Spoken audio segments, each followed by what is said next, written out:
जय हिंद मेरे प्यारे साथी। इस वीडियो में बात करने वाले हैं एलआईसी में AAO की वैकेंसी के बारे में। तो आप सभी को बता दें कि एलआईसी यानी भारतीय जीवन बीमा निगम में न्यू वैकेंसी निकाली गई है, जिसमें असिस्टेंट एडमिनिस्ट्रेटिव ऑफिसर की वैकेंसी निकाली गई है। काफ़ी अच्छी खासी सैलरी रहने वाली और अच्छी वैकेंसी आपकी यहाँ पर रखी गई है। तो पूरी डिटेल इस वीडियो में आप सभी के साथ शेयर करेंगे कि सिलेक्शन प्रोसेस क्या रहेगा, सिलेबस क्या रहेगा, कौन कौन इसके लिए अप्लाई कर सकता है, एज क्राइटेरिया क्या रहेगा। तो हर एक चीज़ इस वीडियो में आप सभी को क्लियर हो जाएगी। तो वीडियो को लास्ट तक जरूर देखें ताकि आप सभी को पूरी इंफॉर्मेशन मिल पाए। इसका ऑफिशियल नोटिफिकेशन जारी किया जा चुका है, तो ऑफिशियल नोटिफिकेशन से ही आप सभी को हर एक अपडेट मिलेगी। वीडियो पसंद आए तो वीडियो को लाइक शेयर करके चैनल को सब्सक्राइब कर लें और बेल आइकन पे प्रेस कर लें ताकि फ्यूचर में आने वाली हर एक जॉब अपडेट का नोटिफिकेशन आपको सबसे पहले मिलता रहे। अब चलते हैं आपके ऑफिशियल नोटिफिकेशन की तरफ और आप सभी को पूरी इंफॉर्मेशन देते हैं। तो जैसा कि आप सभी देख सकते हैं स्क्रीन पे एलआईसी की तरफ से न्यू वैकेंसी जारी की गई है और ये रिक्रूटमेंट आपका रहेगा असिस्टेंट एडमिनिस्ट्रेटिव ऑफिसर का जर्नलिस्ट, जो कि 31st बैच आपका रहेगा। तो यहाँ पे आप सभी देख सकते हैं, यहाँ पे एलआईसी की तरफ से आप सभी को बताया गया है कि ये वैकेंसी यहाँ पे इंडियन सिटीजन के लिए यहाँ पे निकाली गई है, जो कि AAO की वैकेंसी यहाँ पे रहेंगी। तो ऑनलाइन आप इसके लिए अप्लाई कर सकते हैं और इसकी ऑनलाइन एप्लीकेशन डेट की अगर मैं बात करूँ तो 15 जनवरी यानी आज से इसके ऑनलाइन एप्लीकेशन फॉर्म स्टार्ट हो चुके हैं। अब मैं बात कर लूँ टोटल नंबर ऑफ वैकेंसीज के बारे में, तो 300 यहाँ पे वैकेंसी टोटल यहाँ पे निकाली गई है, जिसमें अगर मैं रिजर्वेशन की बात करूँ तो देखिए करंट ईयर की जो वैकेंसी है टोटल 277 यानी 277 वैकेंसी हैं।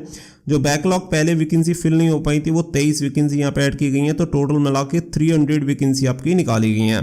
कैटेगरी वाइज यहाँ पे देख सकते हैं SC ST OBC EWS and general category के अकॉर्डिंग आपको यहाँ पे वैकेंसी की पूरी टेबल दी गई है, जिसमें आप चेक कर सकते हैं कि कौन सी कैटेगरी में कितनी वैकेंसी निकाली गई है। ये टोटल आपका ये वाली वैकेंसी काउंट होंगी। यहाँ पे जैसे SC में आपकी 50 निकाली गई है, 112 वैकेंसी आपकी जनरल में निकाली गई है, OBC में 84 निकाली गई है और EWS में 27 वैकेंसी निकाली गई है और ST में भी 27 वैकेंसी निकाली गई है।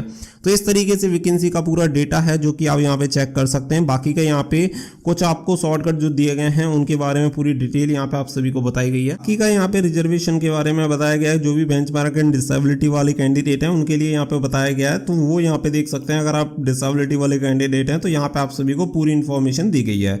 इसके अलावा यहाँ पे आप सभी को बताया गया है कि जो शेड्यूल इवेंट किए गए हैं कि कब आपका एग्जाम होगा, मेंस कब होगा, प्री कब होगा, उसके बारे में पूरी डिटेल दी गई है। तो यहाँ पे आप सभी देख सकते हैं जो इसके ऑनलाइन एप्लीकेशन डेट है वो 15 जनवरी 2023 है, यानी कि ऑनलाइन एप्लीकेशन फॉर्म स्टार्ट हो चुके हैं और इसकी जो लास्ट डेट रहेगी वो 31 जनवरी 2023 रहेगी। तो फटाफट से आप सभी को इसके लिए ऑनलाइन रजिस्ट्रेशन फॉर्म फिल कर देना है।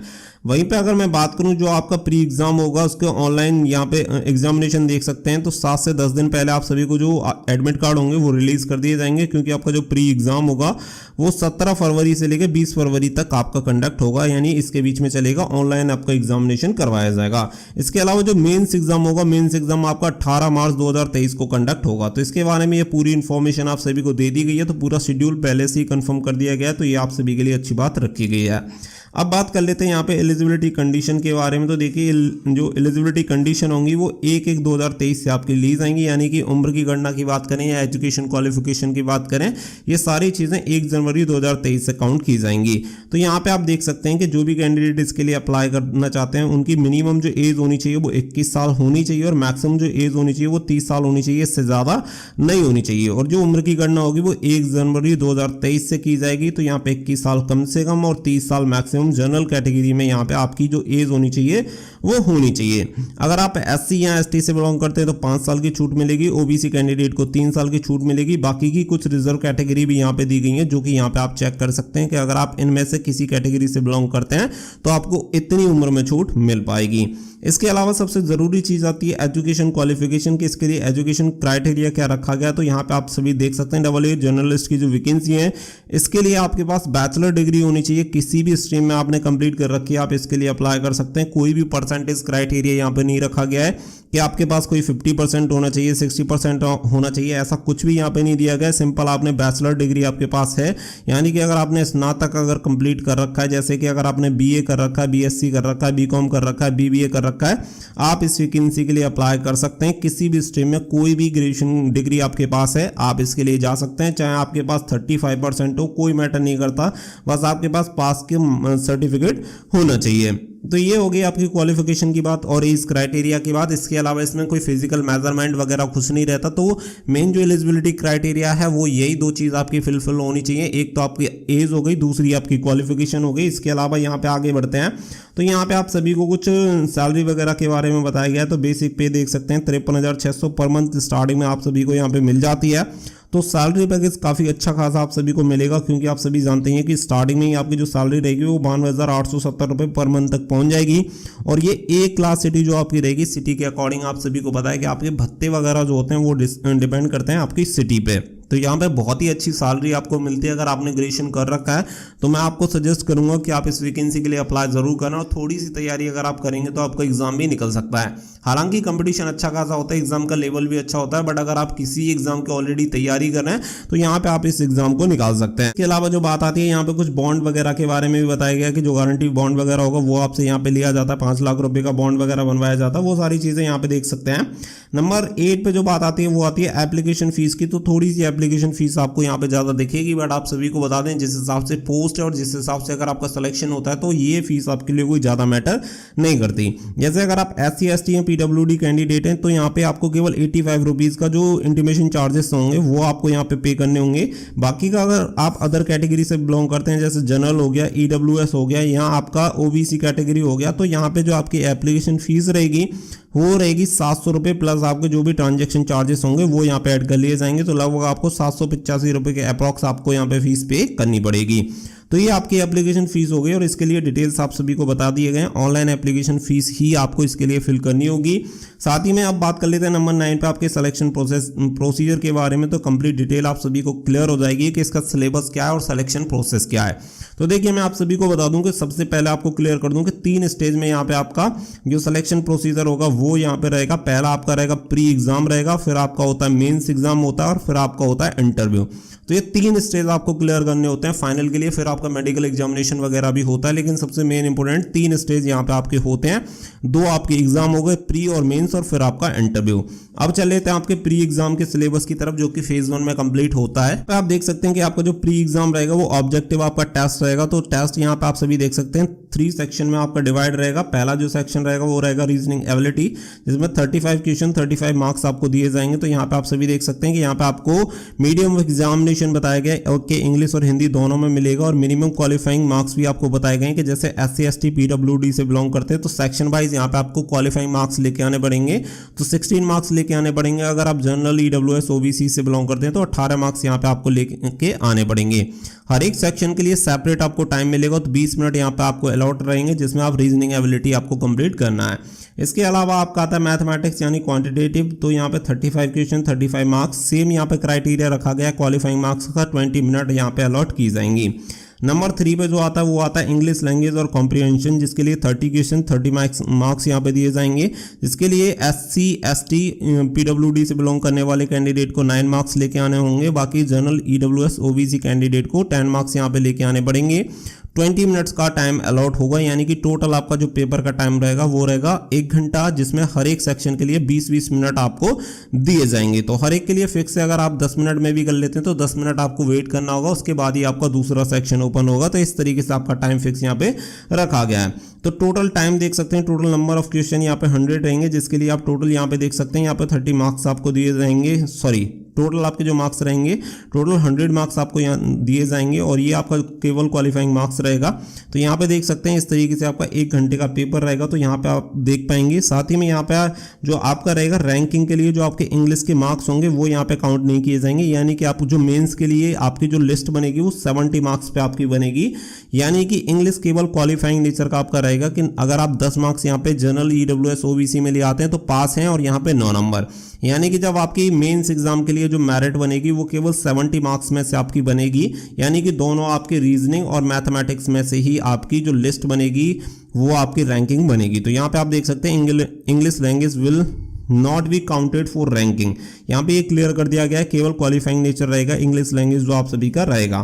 फिर अगर मैं बात करूं कि यहाँ पे जो कैंडिडेट क्वालिफाई किए जाएंगे वो 20 टाइम जो नंबर ऑफ वैकेंसीज हैं उसके लिए ईच कैटेगरी में, यानी कि हर एक कैटेगरी में मान के चलिए कि अगर आपकी 100 वैकेंसी है जनरल कैटेगरी में तो 100 वैकेंसी का 20 गुना कैंडिडेट यहाँ पे 2000 कैंडिडेट को क्वालिफाई किया जाएगा मेंस एग्जाम के लिए। तो मेंस एग्जाम यहाँ पे आप सभी देख सकते हैं, मेंस एग्जाम के लिए आप सभी को यहाँ पे पूरा सिलेबस दिया गया है। मेंस एग्जाम जो आप सभी का रहेगा ऑब्जेक्टिव टेस्ट रहेगा 300 मार्क्स का रहेगा, और यहाँ पे आप सभी देख सकते हैं डिस्क्रिप्टिव टेस्ट रहेगा जो कि 25 मार्क्स का रहेगा। Both the objective and descriptive test will be online, तो दोनों जो आपके एग्जाम होंगे वो ऑनलाइन ही कंडक्ट होंगे और दोनों के लिए अलग अलग सेपरेट टाइम आप सभी को सेक्शन के लिए दिया जाएगा। तो वो भी आप सभी को यहाँ पे सारी चीजें क्लियर कर दी गई हैं। और जो आपका डिस्क्रिप्टिव टेस्ट होगा वो आपको टाइपिंग करनी होगी कंप्यूटर पर और उसमें आप सभी को लिखना होगा। तो वो सारी चीजें आप सभी को बोल दी गई है कि ऑब्जेक्टिव जो टेस्ट रहेगा उसके तुरंत बाद ही एग्जामिनेशन कंडक्ट करवा दिया जाता है। सिलेबस की तरफ चलते हैं तो यहाँ पे आप देख सकते हैं टोटल 5 सेक्शन आप सभी के होते हैं, और यहाँ पे एक जो सेक्शन रहेगा इंग्लिश लैंग्वेज जिसमें लेटर राइटिंग रहेगा और ऐसे रहेगा, वो आपका यहाँ पे सेपरेट रहेगा। बाकी के 4 सेक्शन आपके ऑब्जेक्टिव टाइप रहेंगे जिसमें रीजनिंग एबिलिटी 30 क्वेश्चन और जिसके लिए 90 मार्क्स, यानी हर एक क्वेश्चन के लिए यहाँ पे आपको 3 नंबर दिए जाएंगे। इसके अलावा जो हो गया general knowledge current affair 30 question 20 marks 60 marks होंगे, जिसके लिए हर एक के लिए 2 नंबर आपको दिए जाएंगे। डेटा एनालिसिस का रहेगा जिसके लिए 30 क्वेश्चन आएंगे और हर एक के लिए 3 नंबर दिए जाएंगे, 90 नंबर का आपका रहेगा। फिर आपका आता है insurance and financial market awareness जिसके लिए 30 क्वेश्चन आपके रहेंगे, हर एक के लिए 2 नंबर दिए जाएंगे, तो 60 मार्क्स आपके हो जाते हैं। टोटल जो आपके मार्क्स यहाँ पर रहेंगे वो हो जाएंगे आपके 300 और 300 पे आपकी मेन मेरिट बनती है। तो यहाँ पे आप सभी को ये सारी चीज़ें क्लियर कर दी गई हैं, क्योंकि आपका जो इंग्लिश लैंग्वेज वाला डिस्क्रिप्टिव रहेगा वो आपका क्वालिफाइंग नेचर का रहेगा और इसे रैंकिंग के लिए काउंट नहीं किया जाएगा। तो थर्ड फेज जो रहेगा आपका इंटरव्यू, उसके लिए जो लिस्ट बनेगी वो 300 नंबर पर ही आपकी लिस्ट बनेगी। हर एक के लिए आप सभी को मिनिमम क्वालिफाइंग मार्क्स यहाँ पे बता दिए गए कैटेगरी वाइज, और टाइम भी देख सकते हैं कि कितना आपको टाइम अलॉट किया जाएगा कौन से सेक्शन के लिए। टोटल 2 घंटे का आपका पेपर रहेगा जो मेंस आपका रहेगा। और नंबर 5 जो आपका लेटर राइटिंग एंड ऐसे रहेगा जो कि आपका देख सकते हैं 2 रहेंगे, एक लेटर रहेगा एक ऐसे रहेगा जो कि 25 मार्क्स का रहेगा, जो कि इंग्लिश में आपको क्वालिफाइंग मार्क्स यहाँ पे बता दिए गए हैं, जिसके लिए 30 मिनट्स का टाइम अलॉट आपको किया जाएगा। तो ये पूरा सिलेबस आप सभी का हो चुका है। सिलेबस में मैंने आप सभी को ये भी क्लियर कर दिया कि 300 नंबर पे जो आपकी मेन मेरिट बनेगी, फाइनल जो मेरिट बनेगी वो 300 नंबर प्लस यहाँ पे आप सभी का जो इंटरव्यू होता है उसके बेसिस पे यहाँ पे कंडक्ट होता है। यानी कि जो आपकी फाइनल मेरिट लिस्ट बनती है वो बनती है 360 नंबर पे, क्योंकि 60 नंबर का यहाँ पे इंटरव्यू भी होता है। तो जो कैंडिडेट यहाँ पे क्वालिफाई होंगे मेंस एग्जाम में, मेंस एग्जाम के बाद फिर आपका नंबर 3 पे जो होगा इंटरव्यू कंडक्ट करवाया जाएगा, और इंटरव्यू में जो भी कैंडिडेट क्वालिफाई होंगे उन कैंडिडेट का यहाँ पे फाइनल सिलेक्शन होता है। तो वो सारी चीज़ें यहाँ पे आप सभी को क्लियर कर दी गई हैं। तो यहाँ पे आप सभी पूरी इन्फॉर्मेशन को रीड कर सकते हैं। आप सभी को बता दें कि जैसे कि अगर आप जनरल ओबीसी ईडब्ल्यूएस कैटेगरी से बिलोंग करते हैं 30 मार्क्स आपको इंटरव्यू में लेके आने पड़ेंगे। बाकी का अगर आप रिजर्व कैटेगरी से बिलोंग करते हैं जैसे SC ST PWD कैंडिडेट हो गए तो 27 मार्क्स लेके आने पड़ेंगे 60 नंबर में से। तो इसके अकॉर्डिंग आपका जो टोटल होता है वो सारी चीज़ें होती हैं। तो आप सभी यहाँ पे देख सकते हैं कि टोटल आपका जो मेंस एग्जाम रहता है जिसके लिए 300 मार्क्स दिए जाएंगे और जो इंटरव्यू के मार्क्स रहेंगे उन्हें जोड़ के टोटल यहाँ पे आपका जो फाइनल स्कोर बनता है उसी के बेसिस पे आपकी जो मेरिट लिस्ट होती है वो तैयार होती है। तो पूरी चीज़ें आप सभी को यहाँ पे क्लियर कर दी गई हैं। आई होप इसके अलावा कोई भी आपका यहाँ पे डाउट एंड क्वेरी नहीं रही होगी। फिर भी अगर किसी भी तरीके का कोई डाउट एंड क्वेरी है तो आप मुझे कमेंट सेक्शन में पूछ सकते हैं। मैंने सारी चीज़ों को आप सभी को क्लियर कर दिया है। पूरा सिलेक्शन प्रोसेस की बात करूँ या मैं आपके सिलेबस की बात करूँ, हर एक चीज़ को हमने यहाँ पे डिस्कस किया ताकि आप सभी को कोई प्रॉब्लम ना हो। इंटरव्यू का भी मैंने आप सभी को क्लियर कर दिया। फेज 3 इंटरव्यू यहाँ पे आप सभी देख सकते हैं। तो ये फेज 3 का इंटरव्यू है जिसमें SC ST PWD कैंडिडेट को 27 मार्क्स लेके आने पड़ते हैं।